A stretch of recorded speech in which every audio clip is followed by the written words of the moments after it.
You shouldn't be intimidated. Everyone can do well in the stock market. You have the skills, you have the intelligence. It doesn't require any education. All you have to have is patience, do a little research. You've got it. Don't worry about it. Don't panic. In 1990, Peter Lynch retired as manager of Fidelity Magellan, the nation's largest stock mutual fund, and one of the most successful. In 13 years, he drove Magellan to a 2,800% gain. Quite simply, Lynch has been recognized as one of the greatest money managers ever. He beat the stock market for so long not by timing the market, but by picking the right stocks. Of course, no one can promise you Peter's record, but you can learn a lot from him, and you don't need a billion-dollar portfolio to follow his rules. Hi, my name is Peter Lynch. For 13 years, I managed Fidelity Magellan Fund. Those were 13 amazing years. 9 times the market declined by 10% or more, and I was very consistent. All 9 times Magellan Fund fell 10% or more. I learned a lot of lessons.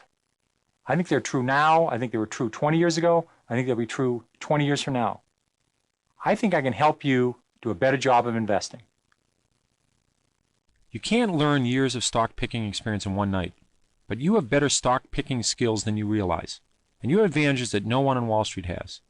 In Stock Shop, I'm here to help you find them and use them. You may be wondering why stocks are so important for a long-term investment program. The short answer: over time, stocks produce better returns than other investments. The past 60 years, stocks have returned about 10% a year. Bonds have averaged 6% a year. Treasury bills or bank CDs around 3%. That doesn't seem like a big difference, does it? But the power of compounding makes an enormous difference over time. Suppose you invest $50 a month and earn 6%. After 30 years, you have over $50,000. Go ahead and play with the numbers yourself. If you clicked on the Assumptions button on the previous interactive screens, you noticed that the worksheets do not take taxes into account. When your investment is taxed, the government reduces your return every year. If you know you won't need the money until retirement, you should place as much of your investments as possible into tax-deferred accounts, like IRAs, KEOs, 401k, or 403b plans. Because you don't pay taxes on the money until it is withdrawn from the accounts, the power of compounding achieves the maximum effect, providing you the best return possible. The more time you have to let your earnings compound, the better results you'll get. A 20-year-old who invests $200 a month and earns 10% on his money all along will have $1.1 million by the time he was 60. A 35-year-old would have to invest $800 a month to have the same $1.1 million at age 60. You're going to have a tough time getting that 10% return without at least some stocks in your portfolio. Before you start to invest, ask yourself one question: when will I need to use this money? The stock market is a long-term investment. If you need to use the money anytime soon, you should not invest in stocks. This is money you're willing to put in the market and leave it there for 5, 10, 20, 30 years. That's the kind of money you're going to do well with. If you're worried about it, don't invest it. The stock market is volatile. Individual stocks are volatile. The average range for a stock in a year is 50% between its high and its low. Stocks go up and down. The market goes up and down. If you're investing with a 1 or 2 year time horizon, you shouldn't be in individual stocks. You shouldn't be in equity mutual funds. If you've been lucky enough to save up lots of money to send your children to college and they're starting school in 2 years, what are you going to do if the market goes down? In the long term, 10, 15, 20 years or more, stocks have beaten bonds and banks' certificates of deposits. But in the short term, there's no telling what will happen. In 1987, the S&P 500 fell 33% from its August top to its October bottom. If you had the stomach to ride through that drop, you would have found that the S&P performance from 1987 through 1992 still outperformed Treasury bills and long-term government bonds, despite that decline. If you want to double your money quickly and safely, fold it in half and put it in your wallet. Any other way, you're simply gambling. A good stock can take 2, 3, even 5 years before it really pays off. It's not 2 or 3 weeks. It's not 2 or 3 months. My best stocks have been in my 5th, 6th, 7th year. Give your investments time to grow. Many people ask me, when is the right time to sell a stock? Selling stocks is a matter of comparing stories. If story A is better than story B, then sell B and buy more A. If you own 8 companies, you're playing 8 simultaneous games of poker. So only stay in the games that you have the best chance of success. But remember that stories rarely change overnight. It may take years for a good one to be recognized by the market. Give your good stories the time to grow. Your advantage in picking stocks is your direct experience with companies as a consumer, on your job as a professional, or as a neighbor. Use those advantages as a place to start looking for good stocks. You have several things that you possess that will make you a good investor. They're inherent to your life. It's the field you work in. It's the area where you live. There may be some local company that's terrific. You're a consumer. You see some products. You see some services that are terrific. We bought a Volvo. It was better than the American station wagons. It was safer. The price was right. I did a little bit of research. I found that Volvo, the stock, it's a Swedish company, was selling equal to its cash. You're paying almost nothing for the company. They had lots of other divisions that were doing terrific. Buying that car turned out to be a great way to begin researching the stock. Sometimes people take things for granted. My field was the mutual fund industry. In the early 1970s, the industry grew slowly, but then it took off in the 80s. Money piled in to money market funds, to equity funds. Like an idiot, I missed stocks like Dreyfus, Pioneer, T. Rowe Price, Strategic Investments, Franklin Resources. There was lots of companies that went up dramatically. These are my own field. All I had to do was buy these things. It was really dumb. Back in the 1950s, a fireman from New England noticed a factory in his town seemed to be hiring and expanding all of the time. This person didn't have a Cray computer, and he wasn't a professional investor. He was just an observant neighbor. He decided to put $2,000 per year into TAM brands, then called TAM Packs. By 1972, the fireman was a millionaire, just from using his local edge. Investing is a personal thing. You have to do it by yourself. You don't do it with a committee. You have to be able to have the emotional strength to stand the volatility of the market in general and stocks in general. The key organ here is not the brain. It's the stomach. Do you have the stomach for this? Do you have the patience for it? You should be able to look in the mirror and say to myself, what am I going to do if the market goes down?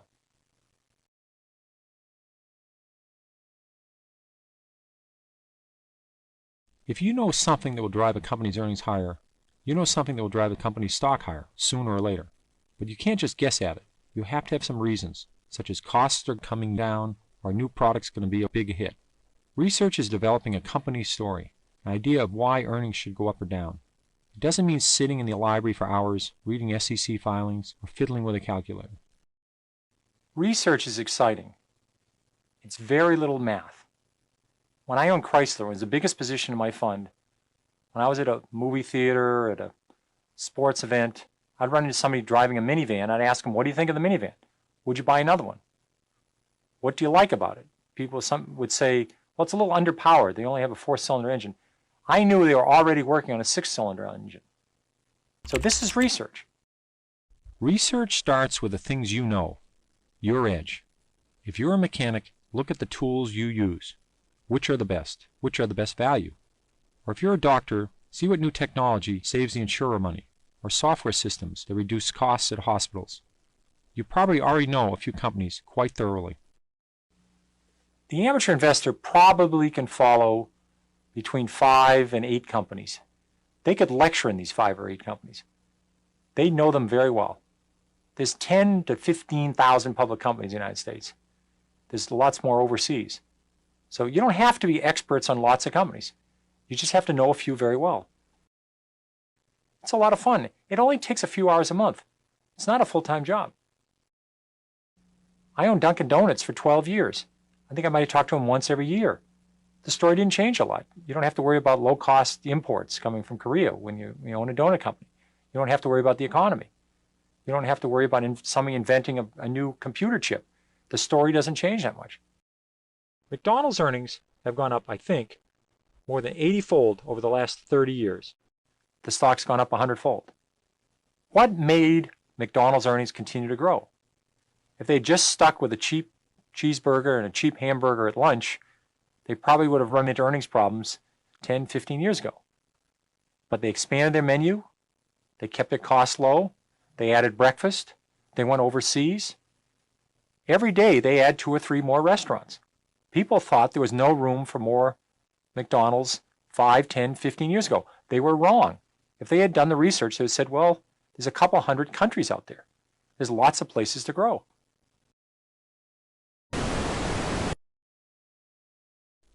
Actual bad economic news, rising interest rates, wars, elections, any of these can push the market down.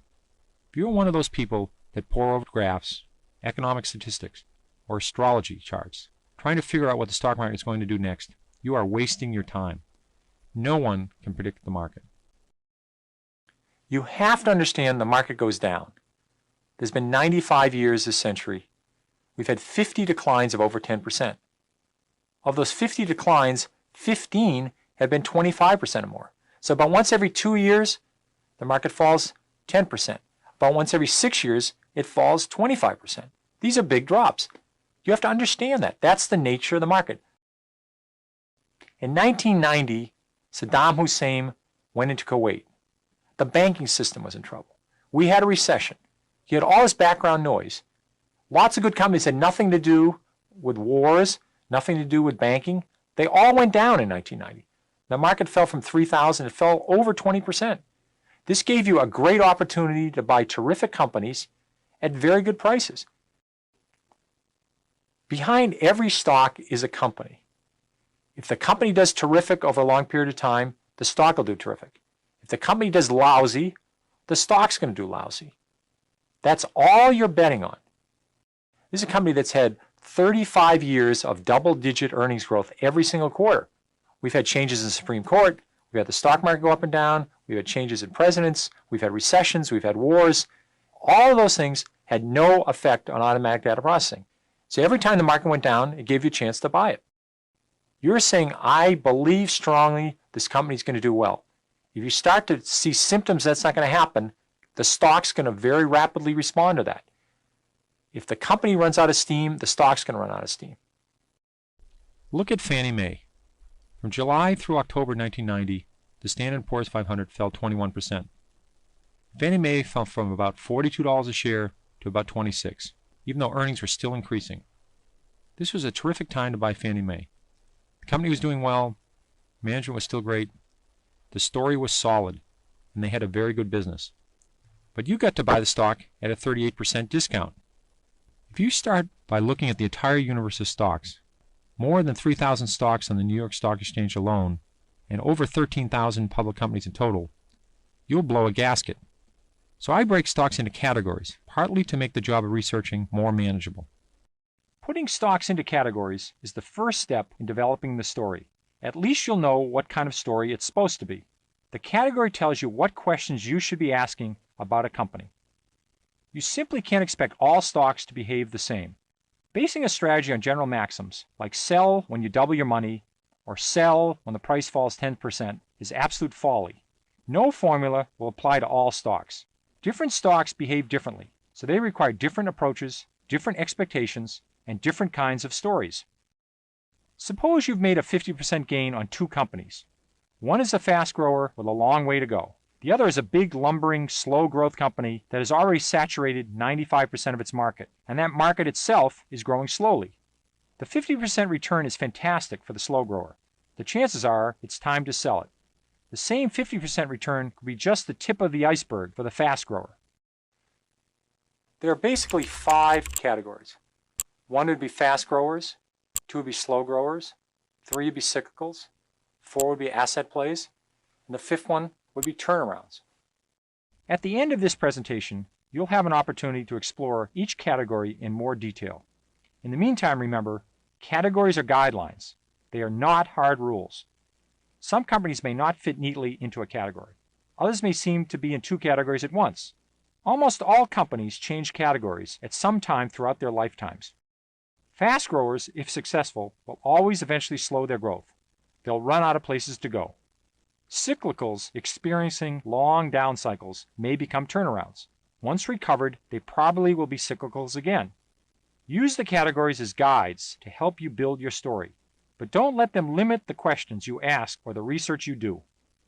One thing we can say about companies in general, it's easier to go from $100 million in sales to $200 million in sales than it is to go from $10 billion in sales to $20 billion in sales. So smaller companies tend to have more upside potential than larger companies. But don't dismiss all big companies out of hand. Some big companies defy their size and find exciting new ways to grow their earnings. As well, good opportunities exist in companies that are cyclical, regardless of their size. When most people think about investing in the stock market, they dream about investing in a fast grower, a company that is growing at over 25% a year. At 25% a year, a company's profits will double in 3. They quadruple in 6. They go up 8-fold in 9 years. That's how you get a huge stock in a decade. There's not a lot of these, but they're very powerful.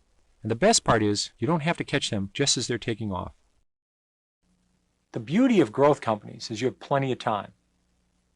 If they're going to grow for 5, 10, 20, 30 years, you don't have to be there the first year or the second year. You could have bought Walmart 10 years after they went public and made 30 times your money. What makes a company grow earnings so quickly? Either it is a rapidly growing industry, or it's a rapidly growing company in a slow growth industry. Rapid revenue growth and rapid earnings growth are the hallmarks of a fast grower. But you just can't buy any stock with hot earnings and hot sales. You have to check the balance sheet and make sure the company can keep growing. One way you can look at growth companies is think of baseball. A normal baseball game has 9 innings. You should look at a growth company and say, I don't want to buy it when they're in the first inning. I want to buy it when they're in the second or third inning. They've got the formula right. They've got lots of room to go. So you want to say to yourself, this is a company that's very early in its cycle, like a McDonald's when they're only in a few stores, or limited when they're only in 100 stores. And they had lots of malls to go to. Microsoft was a company you could have bought 3 years after it went public and made over 20 times your money. Sales and earnings were growing at several times the rate of the companies in the S&P 500 in an industry that was exploding by leaps and bounds. And it had a lot of potential both overseas and domestically. This was only the beginning of a 15 to 20 year growth cycle. You had plenty of time to get involved. There was this amazing company called Superior Industries. I think the stock went up over 100-fold. They were very good at making aluminum wheels. A lot of car companies went to aluminum wheels. The industry for autos wasn't growing. Aluminum wheels were growing dramatically, and they were the best at it. The fast growers get all the attention in the media. But there's nothing wrong with slow-growing stock, provided you get it at a very decent price. If somebody would say to you, I'm going to sell you a business for $100,000, and they're earning $50,000 a year. You say, what's the bad news? Let's say the bad news is the earnings are never going to grow. They earn $50,000 a year forever. So this is a price earnings multiple of 2. You pay $100,000 for $50,000 of earnings, but they're never going to grow. You say, I don't care. I'm going to get a $50,000 return every year. In 2 years, I get all my money back, and I'm going to make $50,000 a year on my $100,000 investment forever. So sometimes, even if a company has a very low growth rate in earnings, if the stock is selling at the right price, it may still be a very good deal.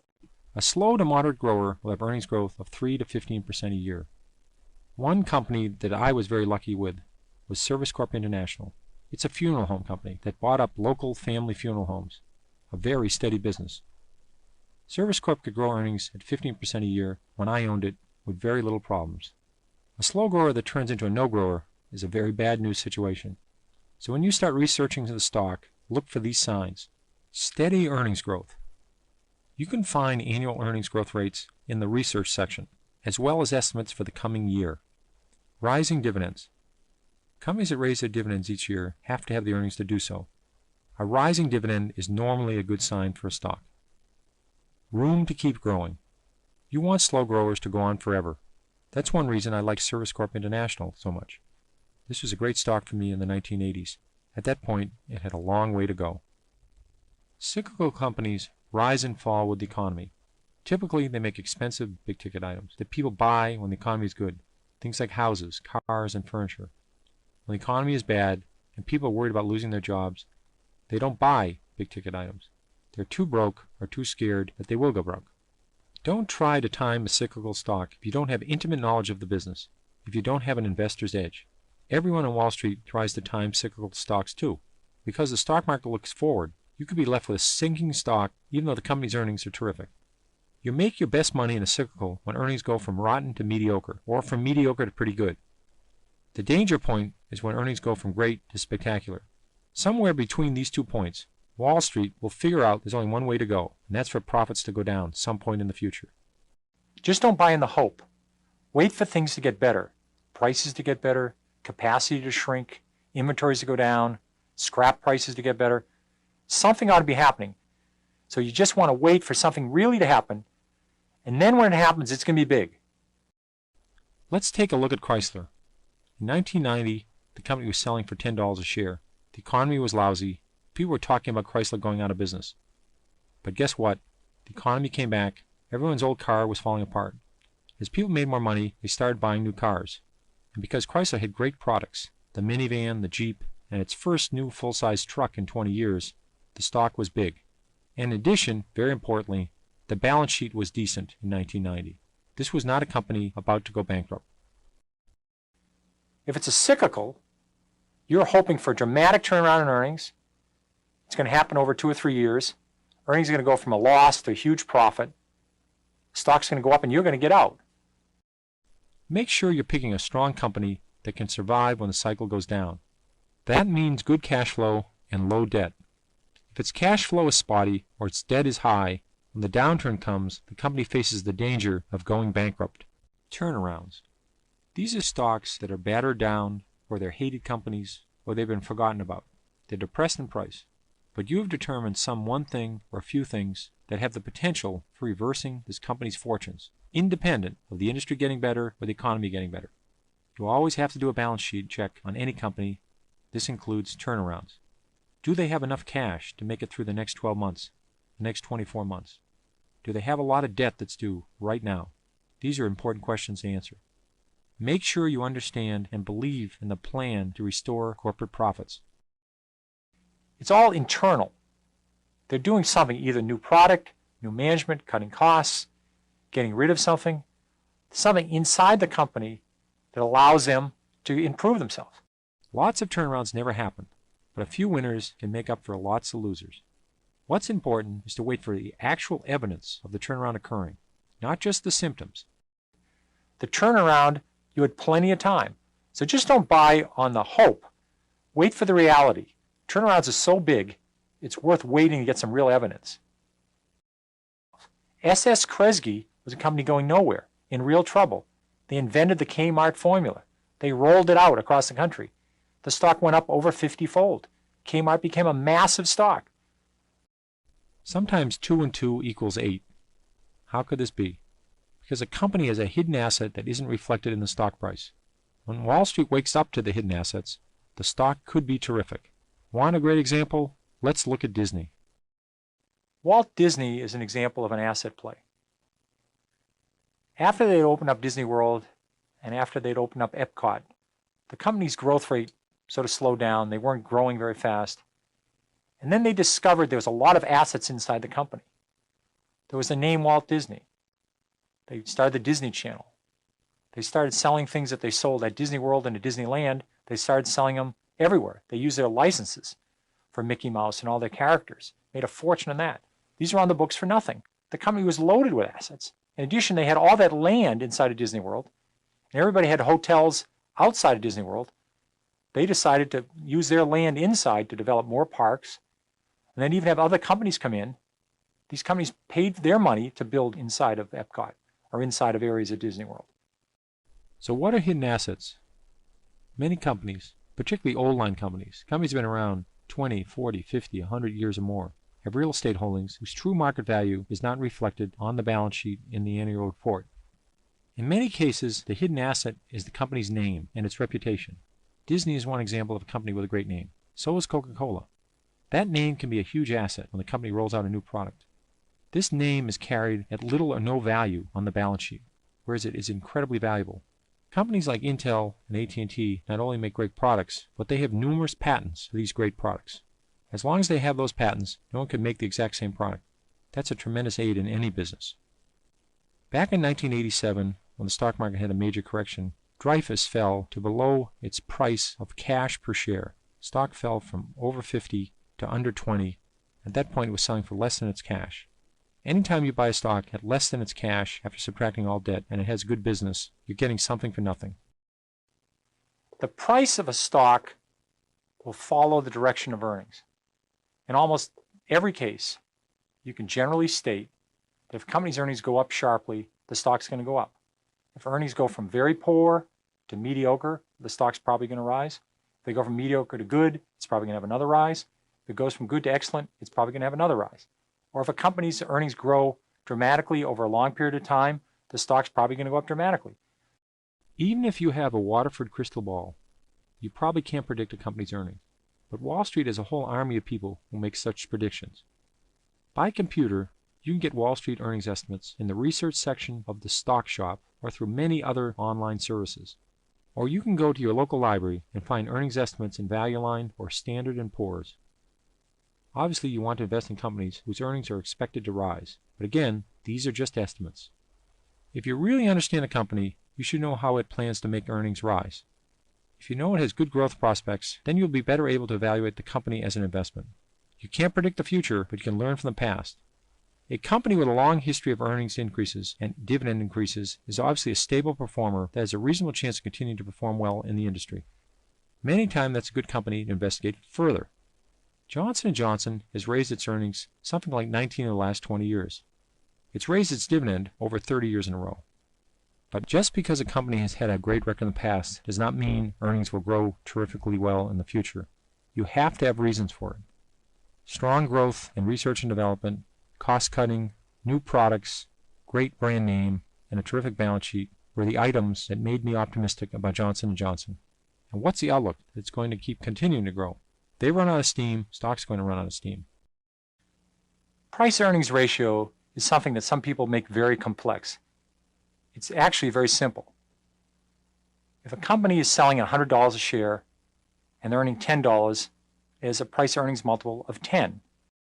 The P/E ratio can be thought of as the number of years it will take the company to earn back the amount of your initial investment, assuming, of course, that the company's earnings stay constant. Why look at P/E? It can tell you if you're paying too much for a stock. The higher the P/E, the more expensive the stock relative to the company's future earning power. The lower the P/E, the cheaper the stock.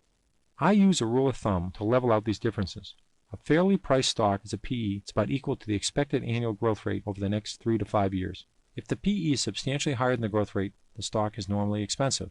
If the P/E is substantially lower, the stock is probably cheap. A stock P/E, in part, depends on the industry that it's in. When you look at a growth company, compare the company's growth rate and its own P/E to that of the industry. All other things being equal, if you find a company with a much lower P/E and a higher growth rate, you're off to a good start. You can also compare a company's P/E to its own historical P/E.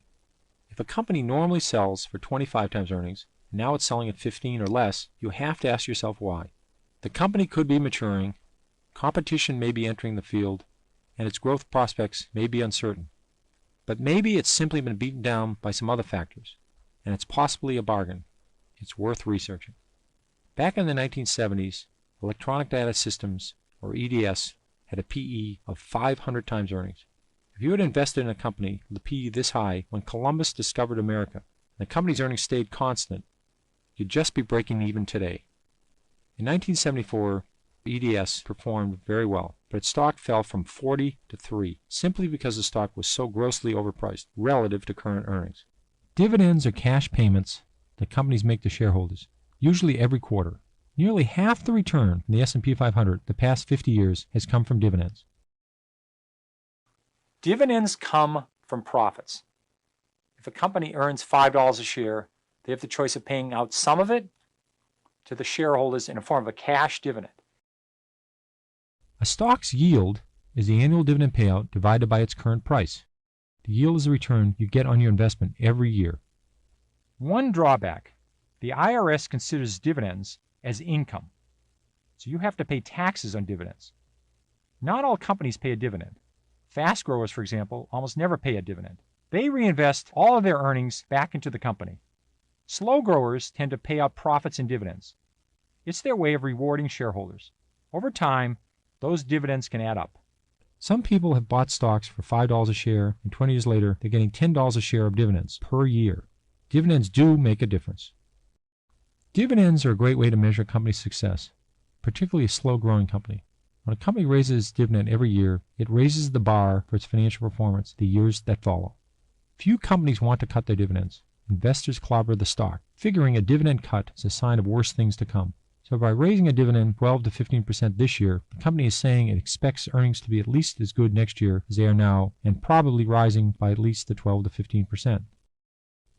You can get a list of companies that have raised their dividends many years in a row from Moody's. There are some great names in this list. However, you can find warning signs of dividends as well. A high yield isn't always a good thing. If a stock is 30 and it's paying a $3 dividend, you might say, wow, that's terrific, a 10% yield. But if the earnings are only $3.10 a share, then the company is essentially paying out all of its earnings in dividends. That's only 10 cents to expand or to invest in more efficient equipment. If this continues for a number of quarters or years, the company will have very little room for any errors or setbacks. Eventually, the company will probably cut back or totally suspend its dividend. The stock price is going to tumble with it. Be careful with high-yield stocks, particularly when they're paying out a very high percentage of their earnings. Any company's operations can hit an air pocket from time to time. You've got to make sure your company can survive tough times. The balance sheet tells you about the company's financial structure, how much debt it has, how much cash it has, and how much equity its shareholders have. There's nothing scary about a balance sheet. No story is complete without a check of the balance sheet. The basic concept of a balance sheet is that everything a company owns, its assets, are listed on one side. On the other side, you find everything a company owes, its liabilities. The difference between what it owns and what it owes is its equity, also called its net worth. Go ahead and explore this fictional balance sheet. Click any of the items on this balance sheet for an explanation of it. When you're ready to move on, click either the debt or cash buttons for a discussion of the two most important items on any balance sheet. Does the company have a lot of cash on hand? That's great. A company with a lot of cash can buy more stock, make an acquisition, or pay off all its debt. All moves that shareholders love to see. A company should have at least enough cash to pay off its short-term debt. If it doesn't, it could have to keep borrowing more and more. If you subtract cash from short-term debt and long-term debt, and the total is only 1/4 of net worth, the company has a decent balance sheet. However, if short-term debt and long-term debt combined, minus cash, equals or exceeds net worth, the company has a weak balance sheet. It's simple to recognize a strong balance sheet. No debt and lots of cash. Suppose a company has $20 million in cash after subtracting all debt. If the company has 4 million shares outstanding, it has $5 of cash per share of stock. If you buy the company at $10 a share, you're paying only $5 for the company and you're getting $5 a share in cash. That's a really amazing price. In effect, that means your real price is $5. If this company has a very solid, predictable business, this extra cash is quite valuable. But if a company has lots of cash and they're losing money, you still have to evaluate how quickly will they run through all that cash. That's all you really have to know. It's not much, but you should know it. You can look it up in the stock shop. If you don't check your company's survivability, you're not only skimping on your research, you're gambling. That's not why you invest in the stock market. Check the debt. Most companies have some debt, but how much is too much? Add up the company's long-term debt and total equity. That's a good approximation of the company's total capitalization, the money the company has available to grow its business in the future. Now compare the long-term debt to total capitalization. If total debt equals half of the company's capitalization or more, beware. That's quite a bit of debt. To service that much debt, everything has to work right. Things don't always work just right. If debt equals 20% of capitalization or less, that's better. That's fairly low debt. As usual, there is no rule without some exception. Debt in some industries, like banking, insurance, and financial services, routinely runs much higher than 20 to 50%. Know the industry and what is normal for it when you evaluate a balance sheet. In many industries, such as retailing and restaurants, companies have leases. They have commitments on buildings to rent for a long period of time. Often, this form of debt will only appear in the footnotes.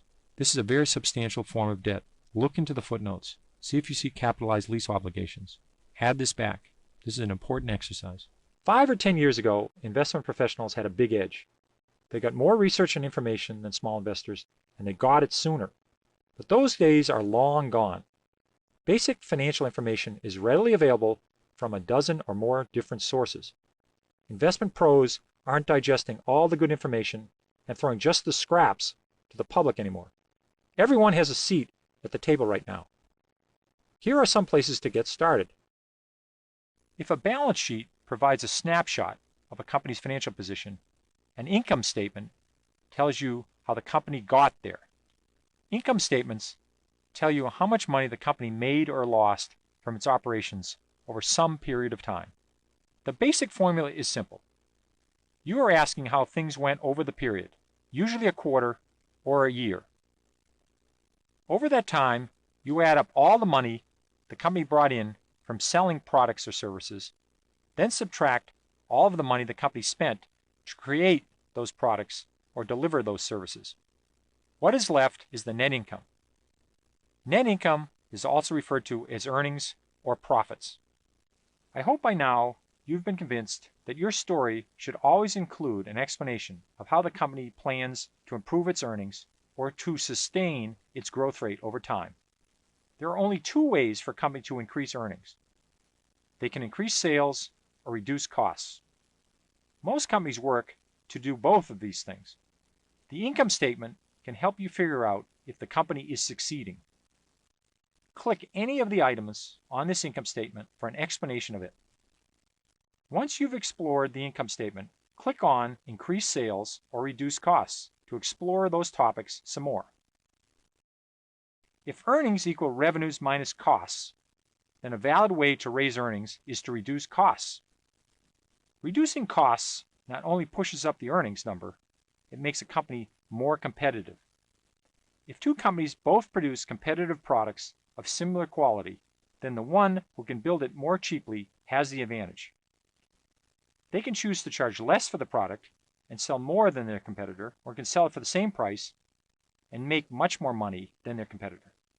One way to measure cost reduction is to check out the costs listed on the income statement each quarter, but it's difficult to do so because what you really care about is how costs are changing relative to revenues. One way to measure this cost to revenues is the profit margin. This number is not shown on the income statement itself, but is calculated for you in the research section of the stock shop. To calculate the number for yourself, just divide the earnings before taxes by the net revenues. The higher the profit margin, the more money the company makes for each product it sells. Once we have the profit margin as a tool, we can evaluate how successful the company is being in reducing costs. Unless the company has raised prices significantly, if the profit margin goes up, then costs are going down relative to revenues. You can compare the profit margin of the company to the profit margin of a competitor, or to the average profit margin of the industry. When a company that's highly profitable already must depend on cost cutting to boost its profits even further, you have to be skeptical. If its profit margins are unusually high compared to the rest of the industry, there's a limit to how much additional profit it can squeeze out of the business by economizing. Ask yourself, is there a long road of margin cutting ahead, or are they already extremely efficient? Your goal is to feel as confident as possible with your story. How does the company plan to increase earnings? Sales growth is the single most important factor in growing earnings long term. So you must ask yourself how the company is going to make sales rise. The company can expand its customer base. Selling its existing products to new customers brings in new revenue. When evaluating this strategy, consider how far the company is from saturating the market for its products. If a company is already selling to 98% of its potential customers, there aren't a lot left to reach. The company can introduce new products into its existing customer base. This is the most difficult, but potentially the most rewarding strategy. If the product catches on, it can breathe new life into the company. Advantages like brand names and a good reputation come in very useful here. A company can also raise prices to increase revenues. That way, even if unit sales stay constant, revenues will still grow. Of course, the danger of raising prices is that the higher prices will drive customers to competitors, or encourage new competitors to enter the market. The details of a company's plan will vary by industry and by individual company. Just make sure you understand that plan and include it in your story. Once you've built the story for your company, you have a powerful tool for judging the stock. But like any powerful instrument, you must use it wisely and carefully or you'll get burned. Use your story to pick the right time to buy a stock. I promise you that the right time to buy a stock does not occur often. When I'm following a stock, buying opportunities present themselves once or twice a year if I'm lucky. I look for times when the potential upside is high and the potential downside is reduced. Understanding that balance is a key to successful stock investing. You have to understand, stock picking is a risk-reward trade-off. You have to know how much you're going to lose if you're wrong and how much you're going to make if you're right. The skill is to minimize your risk and maximize your reward. You can be wrong in this business. I've been wrong quite a bit. But you can be wrong and still make money, as long as your good stocks more than offset your mistakes. I figure if I can be right 6 times out of 10, that's a good batting average. When I pick stocks, I think of risk as a measure of my confidence in the story I've built. When I feel that my story is optimistic, solid, and well-researched, then I've got a low-risk investment. If I'm not too sure about how the story will turn out, then the risk is considerably higher. Don't try to categorize risk by other measures, like small companies are riskier than large. In the late 1970s or the early 1980s, Walmart was a lower risk investment than IBM because the Walmart story was nearly bulletproof. If a startup company sounds exciting, keep an eye on it. Perhaps a year or two later, it will be over the hump, the story will be solid, and there's a good time to consider investing. If you believe strongly in your company's story, then you shouldn't waste your time waiting for the ultimate buying opportunity. Investors who bought McDonald's in the 1970s or Home Depot in the 1980s were happy almost any time they bought the stock. Even with these great companies, during stock market corrections, the stock dipped and the story was solid, but if you held on for a reasonable amount of time, you were a very happy camper. Watch out for ridiculously high prices when a company is selling at several times its growth rate in earnings. Remember, that's what we talked about in the price earnings presentation. But in general, if a story is good, you probably want to own it. Later, if a buying opportunity comes along, the stock falls well below its growth rate, and the story hasn't changed, you can buy even more. Therefore, you can take advantage of market declines. Use the tools I've presented in this consultation to help make a judgment on your stock. If the story is sound, check the price. Use the PE ratio. Most importantly, rely on your edge. First to build your story, then to find the right times to add or reduce your position. Focus on the company. What is it making? Where's its money coming from? What is the competition doing? Ignore all the background noise. Just keep checking that fundamental story. See if it's valid, see if it's getting better, see if it's getting worse. Know what category your stock is in and how those stocks behave. If your stock isn't behaving as you expect, then try and find out why. If the answer changes the story, then think again. Keep your story up to date. Don't check on it 3 times a day, but don't just ignore it either. And checking the price of the stock does not count. It's checking the fundamental story. Don't expect to make a ton of money overnight. The stock market does provide the highest return for long-term investments, but that's not a month or 2 months a year. If you need the money next winter, you don't have the tolerance to keep it tied up for the long term, and stocks may not be for you. Don't forget to use your edge. These are all kinds of things that you know about. Because of where you live, what you do, you have lots of edges. Use them. And finally, remember that stock picking isn't gambling, and it isn't for everyone. You have to be prepared to do some work. You have to be prepared for market declines. If you enjoy doing research, if you enjoy learning about companies, and you have the stomach for the ups and downs of the stock market, then investing can be a lot of fun. These principles of investing have worked well for me. I hope they can help you. You can't just go out and buy a stock and hope it goes up. You have to have a reason why you think a stock will go up. You should be able to tell those reasons to someone else in just a few minutes. People who love stocks don't talk about sports. They don't talk about their dog. They talk about stories. A story is what's happening inside a company and signs that point to what's likely to happen in the future. You'll be able to put it down in 2 paragraphs. It could be something like earnings are turning around, a new product, somebody's gone out of business that was competing with them, they've just discovered oil, they've got new management, their balance sheet's getting better, they're getting rid of a losing division. There's lots of different elements, but that's what a story is, and that's what you rely on. A good story is one that you could tell a fifth grader, and he or she would understand. The more complicated the story, the more likely it is to fall apart. You just need one good, simple story to buy a stock, and then follow that story. Read through the story that I wrote for Toys R Us back in 1978. You didn't need a degree from business school to realize that this company had a great formula and had lots of room to grow. The thousands of people who shopped there knew the store was great. I did the rest of the research I needed to fill in the story and bought the stock. Building stories like this one is how I decide what companies to own and which ones to stay away from. Remember that stories unfold over time. Companies are never stagnant, so you have to stay tuned and sometimes make adjustments. It's just like playing 7-card stud poker, or perhaps 27-card stud poker. At the beginning of the game, you only know some of the cards and must place your bet accordingly. But as each new card is revealed, the game changes. You're forced to alter your betting strategy, perhaps even drop out of the game altogether.